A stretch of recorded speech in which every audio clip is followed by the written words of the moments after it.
কৃষ্ণা। ফাল্গুন মাসের কৃষ্ণপক্ষের একাদশী বিজয়া একাদশী ব্রত নামে পরিচিত। ভারত ও বাংলাদেশে এই ব্রত পালিত হবে 7ই মার্চ বৃহস্পতিবার। 6 মার্চ তো দিনের বেশিরভাগ সময় একাদশী তিথি রয়েছে, তাহলে 7 মার্চ কেন একাদশী পালন করব? এমন প্রশ্ন অনেকেরই মনে হচ্ছে। পঞ্জিকা মতে একাদশী তিথি শুরু ভারতীয় সময় 6 মার্চ বুধবার সকাল 6:32 ও একাদশী তিথি শেষ 7ই মার্চ বৃহস্পতিবার ভোর 4:15। 6 মার্চ ব্রাহ্ম মুহূর্ত সময়কালে এবং ব্রাহ্ম মুহূর্তের পরেও বেশ কিছু সময় দশমী তিথি রয়েছে, তাই 6 মার্চ হচ্ছে দশমী দ্বারা দূষিত বা দশমী বিদ্যা। শাস্ত্রে দশমী বিদ্যা একাদশী পালন বর্জনীয় বলা হয়েছে, তাই ভারত ও বাংলাদেশে 7ই মার্চ বৃহস্পতিবার একাদশী পালন করতে হবে। দয়া করে সবাই একাদশী ব্রত পালন করুন এবং অন্যকে একাদশী ব্রত পালন করতে উৎসাহিত করুন এবং বেশি বেশি করে হরিনাম জপ করুন এবং ভগবানের কৃপা লাভ করুন। স্কন্দ পুরাণে বলা আছে, যে মানুষ একাদশীর দিন শস্যদানা গ্রহণ করে সে তার পিতা মাতা ভাই এবং গুরু হত্যাকারী সমপাপ করে, এবং সে যদি বৈকুণ্ঠ লোকে উন্নীত হয় তবুও তার অধঃপতন হয়। তাই নিজে একাদশী ব্রত পালন করুন এবং অন্যকেও একাদশী ব্রত পালনে উৎসাহিত করুন। এবার আমরা পবিত্র বিজয়া একাদশী ব্রত ও মাহাত্ম্য সম্পর্কে বিস্তারিত জানব। বিজয়া একাদশী ব্রত মাহাত্ম্য। স্কন্দ পুরাণে এই একাদশী মাহাত্ম্য এইভাবে বর্ণিত রয়েছে। মহারাজ যুধিষ্ঠির শ্রীকৃষ্ণকে বললেন, হে বাসুদেব, ফাল্গুন মাসের কৃষ্ণপক্ষের একাদশী মাহাত্ম্য অনুগ্রহ করে আমাকে বলুন। শ্রীকৃষ্ণ বললেন, হে যুধিষ্ঠির, এই একাদশী বিজয়া নামে পরিচিত। এই একাদশী সম্পর্কে একসময় দেবর্ষি নারদ স্বয়ম্ভু ব্রহ্মাকে জিজ্ঞাসা করেছিলেন। তিনি এই প্রসঙ্গে যা বলেছিলেন তা আমি এখন তোমাকে বলছি। এই পবিত্র পাপ বিনাশকারী ব্রত মানুষকে জয় দান করে বলে বিজয়া নামে প্রসিদ্ধ। পুরাকালে শ্রীরামচন্দ্র 14 বছরের জন্য বনে গিয়েছিলেন। সীতা ও লক্ষ্মণের সঙ্গে তিনি পঞ্চবটী বনে বাস করতেন। সেই সময় লঙ্কাপতি রাবণ দেবী সীতাকে হরণ করে। সীতার অনুসন্ধানে রামচন্দ্র চতুর্দিক ভ্রমণ করতে থাকেন। তখন মৃতপ্রায় জটায়ুর সাথে তার সাক্ষাৎ হয়। জটায়ু রাবণের সীতাহরণের সমস্ত বৃত্তান্ত রামচন্দ্রকে জানিয়ে মৃত্যুবরণ করে। এরপর সীতা উদ্ধারের জন্য বানররাজ সুগ্রীবের সাথে তিনি বন্ধুত্ব স্থাপন করেন।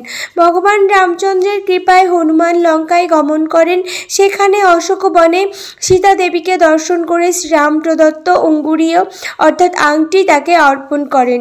ফিরে এসে শ্রীরামচন্দ্রের কাছে লঙ্কার সমস্ত ঘটনার কথা ব্যক্ত করেন। হনুমানের কথা শুনে রামচন্দ্র সুগ্রীবের পরামর্শে সমুদ্র তীরে যান। সেই দুস্তর সমুদ্র দেখে তিনি লক্ষ্মণকে বললেন, হে লক্ষ্মণ, কিভাবে এই অগাধ সমুদ্র পার হওয়া যায় তার কোনো উপায় খুঁজে পাচ্ছি না। উত্তরে লক্ষ্মণ বললেন, হে পুরুষোত্তম, সর্বজ্ঞাতা আদিদেব আপনি, আপনাকে আমি কি উপদেশ দেব? তবে বকদালভ্য নামে এক মুনি এই দ্বীপে বাস করতেন। এখান থেকে 4 মাইল দূরে তার আশ্রম। হে রাঘব, আপনি সেই প্রাচীন ঋষিশ্রেষ্ঠকে এর উপায় জিজ্ঞাসা করুন। লক্ষ্মণের মনোরম কথা শুনে তারা সেই মহামুনির আশ্রমে উপনীত হলেন। ভগবান রামচন্দ্র মহারাজ সেই মুনিকে প্রণাম করলেন। মুনিবর রামচন্দ্রকে পুরাণ পুরুষ বলে জানতে পারলেন। আনন্দ ভরে জিজ্ঞাসা করলেন, হে রামচন্দ্র, কি কারণে আপনি আমার কাছে এসেছেন তা কৃপা করে বলুন। শ্রী রামচন্দ্র বলেন, হে মুনিবর, আপনার কৃপায় সৈন্যসহ আমি এই সমুদ্র তীরে উপস্থিত হয়েছি। রাক্ষস রাজের লঙ্কা বিজয় করাই আমাদের প্রধান উদ্দেশ্য, যাতে এই ভয়ঙ্কর সমুদ্র উত্তীর্ণ হতে পারি। তার উপায় জানবার জন্য আমরা আপনার কৃপা প্রার্থনা করি। মুনিবর প্রসন্ন চিত্তে পদ্মলোচন ভগবান শ্রী রামচন্দ্রকে বললেন, হে রাম, আপনার অভীষ্ট সিদ্ধির জন্য যে শ্রেষ্ঠ ব্রত করণীয় আমি তা বলছি। ফাল্গুন মাসের কৃষ্ণপক্ষের বিজয়া নামক একাদশী ব্রত পালনে আপনি নিশ্চয়ই সৈন্যসহ সমুদ্র পার হতে পারবেন। এই ব্রতের বিধি শ্রবণ করুন। বিজয় লাভের জন্য দশমীর দিন সোনা, রূপা রূপা, তামা অথবা মাটির কলস সংগ্রহ করে তাতে জল ও আম পাতা দিয়ে সুগন্ধি চন্দনে সাজিয়ে তার উপর সোনার নারায়ণ মূর্তি স্থাপন করবেন। একাদশীর দিন যথাবিধি প্রাতঃ স্নান করে কলসের গলায় মালা চন্দন পরিয়ে উপযুক্ত স্থানে নারকেল ও গুবাক দিয়ে পূজা করবেন। এরপর গন্ধপুষ্প, তুলসী, ধূপদীপ, নৈবেদ্য ইত্যাদি দিয়ে পরম ভক্তি সহকারে নারায়ণের পুজো করে হরিকথা কীর্তনে সমস্ত দিন যাপন করবেন। রাত্রি জাগরণ করে অখণ্ড ঘি প্রদীপ প্রজ্বলিত করবেন। দ্বাদশীর দিনে সূর্যোদয়ের পর সেই কলস বিসর্জনের জন্য কোনো নদী, সরোবর বা জলাশয়ের কাছে গিয়ে বিধি অনুসারে পূজা নিবেদনের পরে তা বিসর্জন দেবেন। তারপর ওই মূর্তি বেদজ্ঞ ব্রাহ্মণকে দান করবেন।